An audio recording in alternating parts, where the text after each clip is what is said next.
Բարև ձեզ սիրելի քույր եղբայրներ, այսօր 9-րդ թեման է մեր եւ նրան ես վերնագրել եմ Քրիստոսի հարությունը, որը նորից եմ կրկնում շատ կարեւոր է, շատ անհրաժեշտ է ամեն մի փրկվող հավատացյալի համար։ Քրիստոսի հարությունը, որտեղ առանց հարության կյանք չկա։ Պետք է հարություն, նոր կյանք, պետք է մահ, սերմը որ գցում ես հողի մեջ, մահ, հետո հարություն։ Լավ, ես կարդամ Աստվածաշնչից համարներ եմ, որ հանե ամեն ինչը, որ հիմքով լինի սիրելիներ, հետո նոր հայտնությունը Քրիստոսի գերի տակի հայտնությունության վրա խոսենք։ Տեսեք, Մատթեոս 22-23-րդ խոսքում գրված է, այսինքն ես կասեմ, կպատմեմ այս դեպքը, ամենքս էլ լավ հիշում եք, որ երբ որ սադուկեցիներն ասում էին հարություն չկա, եւ օրինակ ասեցին Հիսուս Քրիստոսին, թե կար մի մարդ, որը ուներ կին եւ ինքը մահացավ, եւ իր մահից հետո Մովսեսի օրենքի համապատասխան ամուսնացավ, կինը ամուսնացավ երկրորդ եղբոր հետ, եւ սրանք 7 եղբայր էին։ Եվ այս երկրորդն էլ մահացավ, երրորդի հետ ամուսնացավ, եւ բոլորն էլ մահացան, ամուսնացան, 7-րդի հետ էլ ամուսնացավ, 7-րդն էլ մահացավ։ Ու որդի չունեցան, զավակ չունեցան։ Եվ Հիսուս Քրիստոսն ասում Հիսուս Քրիստոսին հարցնում են, բա հարությունումը, երբ որ հարություն առնեն դրանք, այս կինը ում կինն է դառնալու այդ 7-ից։ Եվ Հիսուս Քրիստոսը պատասխանեց իրանց. Մոլորված եք, որ չգիտեք գրքերը, եւ ոչ էլ Աստծո զորությունը, որտեվ հարությունումը ոչ կին են առնում եւ ոչ մարդի գնում, այլ երկնքում Աստծո հրեշտակների նման են։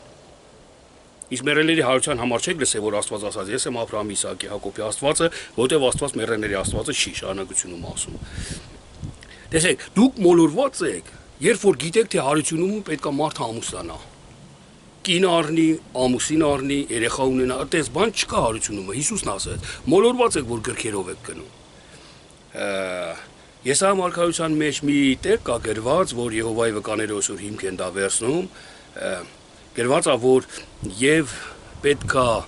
այն ժամանակ, որ արդեն Աստված պետքա իր հաղթությունը տանի, Արմագեդոնից հետո, ու պետքա երկրի վրա լինի խաղաղություն, պետքա մարդիկ ամուսնանան, որդիներ ունենան, տներ սարքեն, տների մեջ բնակվեն, առյուծը գառի հետ խոտ պետքա ուտի, աչառը դելի հետ մի խոսքով։ Եվ սրանք մարմնավոր իրանք նայելով, գրքերի վրա հուշտերը, հիմքերը տնելով, մարմնավոր ձևով են մեկնում, բայց այդ խոսքը հակասում է Քրիստոսի ես ասած խոսքի, որտեղ Հիսուս Քրիստոսն ասեց, դուք մոլորված եք, եթե կարծում եք, թե պետքա մարդիկ գնան, կին առնեն, երեխեք ունենան։ Այսինքն դրա տակի հոգին է, առյուծը գառի հետ, գելը գառի հետ, առյուծը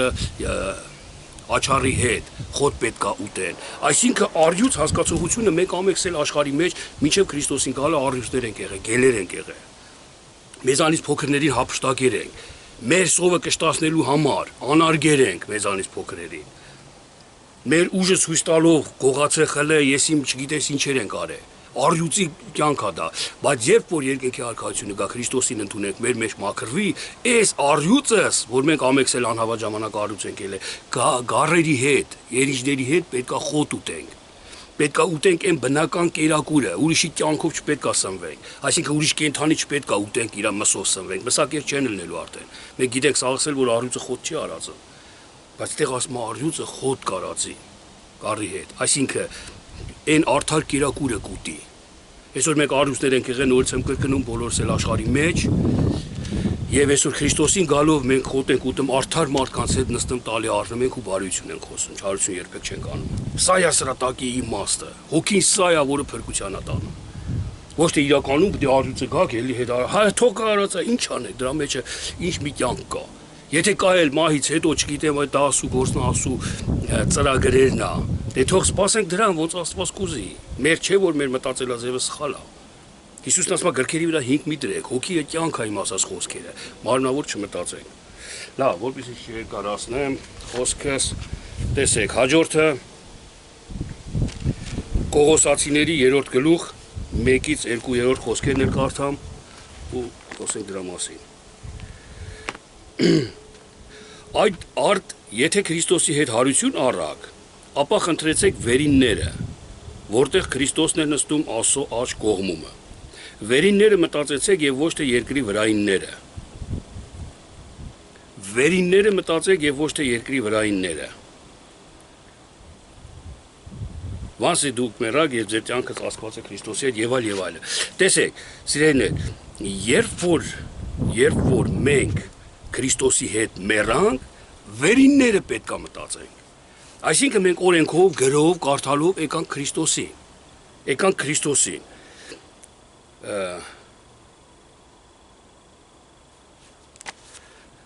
Քրիստոսին եւ Քրիստոսի հետ մեռանք, այսինքն ոչ թե լրիվ ապաշխարեցինք մի անգամից։ Մենք գալով Քրիստոսին, երբ որ արդարությանը լույսին ճանաչելով, մենք ընդունում ենք այդ լույսին։ Այսինքն արդարության խոսքը մի գողացի, մի շնացի, մի սպանի եւ այլ արթնանում ենք, որ իսկականից որ սխալ է դրանք։ Ու սիրում ենք չգողանալը, սիրում ենք ողորմությունը, սիրում ենք մարդուն կյանք տալը, ոչ թե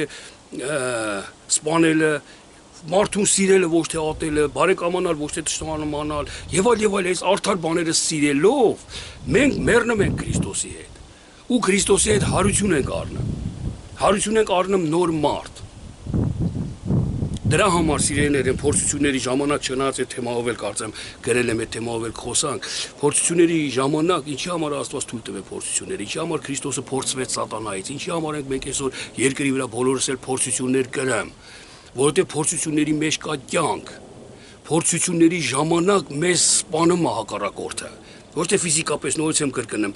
մենք ճիշտ ենք, ինքը սխալ է անում մեզի, սպանում է մեր ճիշտը, ինքը իր սխալն առաջ տանում։ Սպանես դա մեզ, բայց չի հասկանում, որ մեզ սպանելով մենք հարություն ենք առնում, մենք ամենքը սերմ ենք, խոսք ենք, Քրիստոսի խոսքն է մեր մեջ։ Եվ սերմը, այդ սերմը, որը խոսքն է, թաղելով հողի մեջ, սպանելով այդ սերմին, հարություն առնում սերմը։ Դրա համար Քրիստոսը մահացավ խաչի վրա ու հարություն առավ, այսօր մենք իր պտուղներն ենք, հազարավոր պտուղներ ենք, եթե Պաղարաքյանն ասում է, եթե հարություն չառներ, մենակ կմնա։ Քրիստոսը մենակ կմնա, այսինքն սերմը, եթե չմեռնի, մենակ կմնա։ Իսկ եթե մեռնում է, բազում պտուղներ է տալիս։ Դրա համար սիրելիներ, Քրիստոսի հարությունը այսօր շատ անհրաժեշտ է, օծության հարությունը։ Այսօր երբ որ դուք կլինեք փորձությունների մեջ, այսօր երբ որ դուք ձեր միջև անգամ ձեր եղբայրը, ձեր եկեղեցում, ով ուզում ալնի, ես ձեզ կհալածի, ձեր ընտանիքի անդամները, դուք ուրախացեք, դուք մեռեք, որ հարություն առնեք, որ պտուղ տաք։ Ոչ թե Տեր Աստված խի սենց է լավ, Տեր Աստված պատժային է, որ ինքը հասկանա, սա գիրն է, սա երևույթն է, սա կործանարար է, սա հակառակը հոգուն։ Ուրախացեք ու ցնծացեք, Քրիստոսը հարություն առավ, Քրիստոսն Աստված է, Քրիստոսի տանջանքները, Մել Գիբսոնի նկարահանած կինո երևի սաղատել տեսած կլնեք, ինչ ահավոր դաժան, առաջի անգամ ես որ տեսա այդ ֆիլմը, երկրորդ անգամ էլ չկարեցա տեսնեի։ Ազդեց վրես ու բոլորի վրա եմ կարծիքով, ինձի թվում է բոլորի վրա է ազդե այդ կինոն։ Իրականում այդպես տանջանք կրեց Քրիստոսը ում համար։ Ինչի համար։ Այսօր մեր համար։ Փրկության, հարության համար։ Եվ պատվիրեց մեզ, որ ինձի արեցին ձեզ էլ կանեն։ Այսօր մենք փախնում ենք այդ ոչ թե պսակից ծեծելուց են մարմնավոր Գիբսոնը գրել է Քրիստոսի տանջանքը, մարմնավոր, բայց դուք հասկացեք, որ հոգևոր եք կրելու դուք այդ տանջանքը, մարմնավոր չկա, չեք կրելու։ Մարմնավոր դեպքից դեպք, որ Տերը կամենա ինչ որ պահերի մեջ կարող է մարմնավոր թե պահեր լինեն։ Բայց հիմնականում մենք տեսնում ենք, որ իրական գիրքը գրվածը ամեն մարդու համար է եւ ամեն մարդու ներսում կատարվում է։ Եթե մարմնավորը լեր ոչ մեկի հետ տեսնաման տանջանքներ չի կատարվի, ուրեմն հարություն չեն առել իրանք, ուրեմն փրկված չեն։ Եկեք մտածենք վերինները, որտեղ մենք Քրիստոսի հետ հոր աչում, Քրիստոսը հարություն առավ հոր աչում նստեց, մենք էլ իր հետ։ Իսկ հայրը որտեղ է, վերևում է, վերիններն է, երկրի վրայի հասկացողությունը չի, գիրը չի, գիրքը չի։ Վերին հասկացողությունն է հայրը։ Սա կարևոր հիմք է, որպեսզի մենք հասկանանք ճիշտ Աստվածաշունչը, սիրելի քուրիս եւ եղբայրս, սա կարևոր հիմք է։ Եթե մենք կարդանք Աստվածաշունչը ու չմտածենք դրա վրայով, որ վերիններն է խորհրդավորը, մենք մարմնով իրար կսպանենք, կխացենք, իրարից կխացվենք։ Իրարից կվերջանանք, ոնց որ Պողոս առաքյալն ասում։ Դրա համար վերինները պետք է մտածենք։ Վերինները, որը փրկությունն է, որը կյանք է, որը Աստծո աթոռի աջ կողմում նստելն է։ Սա է փրկությունը, սա է հարությունը Քրիստոսի, սա կարևոր է, ամեն գիրքը կարդալուց որ ամեն մարդ հասկանա։ հասկանա փորձության ժամանակ, հասկանա վերինները խորթով մտածի, հոգիով մտածի։ Այն եղբոր անարգակին քմծիծաղ չտա սենց, յանթե լուրը մնա, բայց ներսով ատելությունը լինի իրա։ Այլ վերինները թող մտածի, որ ինքը հարվածվեց իրա կողմից։ Մտրակեցին իրան, փշեպսակ դրին իրան, կամ այն մեխով սենց մեխեցին ոտի կամ ձերքի մեջը։ Այս սենց սիրով, ոնց որ Քրիստոսն ալեց սիրով ընդունի այդ բոլորը, ու աղոտ կանի այդ դիմացի նման, ոնց որ Քրիստոսը խաչի վրայից աղոթեց իրան տանջող սպանողների համար։